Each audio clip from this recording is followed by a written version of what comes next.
Agonizing details and pictures have surfaced from the Texas school shooting, raising serious questions about the Texas police. The investigators have confirmed that the shooter entered the school unobstructed through an apparently unlocked door. The first police officers didn't arrive on the scene until 12 minutes after the crash, his car outside of the school, and they didn't enter the school to pursue the shooter until 4 minutes after that.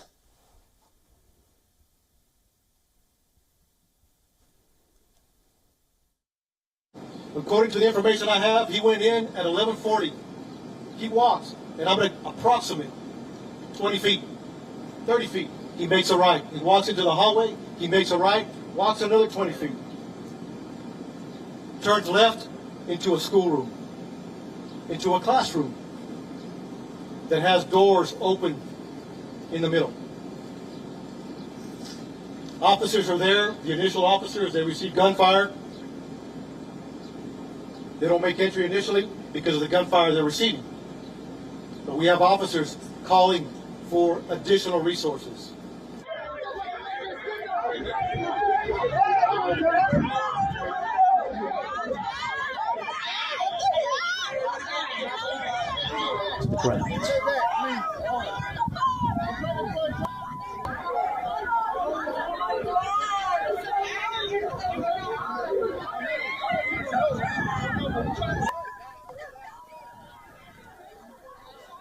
Well, for more on this, we can speak to our correspondent Susan Tarani, who's live for us in New York City.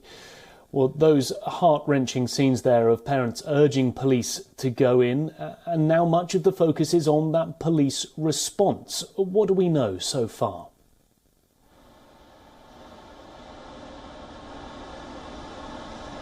Yeah, Nick, we've been following this story from the very beginning, and we've been getting now conflicting reports and accounts, notably from law enforcement, on what's really happening here in Uvalde, Texas. And today we're going to have another press conference from authorities over there, and they've promised us to give us second by second details. But what we do know is that the gunman was possibly outside of the school for about 12 minutes before he entered the school. The questions now remain as to why law enforcement weren't able to confront the gunman before he entered the school, why even there was a door open, the security situation surrounding the school, and then on the other hand, why he spent so much time inside the school. And then the question arises on why we know so little about the gunman, many days later. But we're expecting a press conference again. But I think the main concern right now is why the story somewhat keeps changing on the details of what's happening. And we can understand that not only for these grieving parents, but also for moving forward for incidents like these to happen, we need to really understand what exactly happened, what the responsibilities were, to figure out what to do in the future.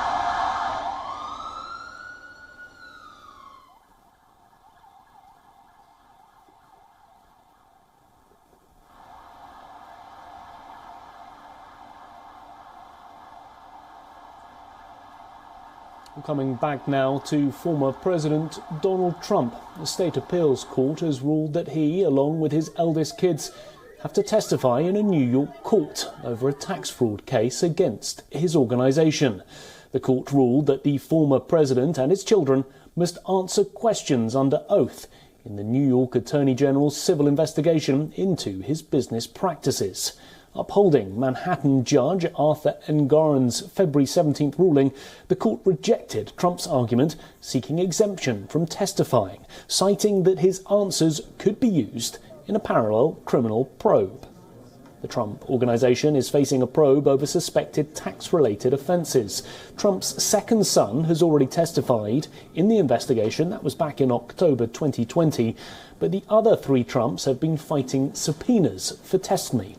They could also move to the state's highest court, delaying the matter and Trump's potential testimony indefinitely. In a January court filing, the State Attorney General suspected that misleading financial statements were filed about properties, including the address 400 Wall Street in Manhattan. That's Trump's penthouse apartment in Trump Tower. And also golf courses in New York and in Scotland. The court filing came after James initiated her investigation back in March 2019.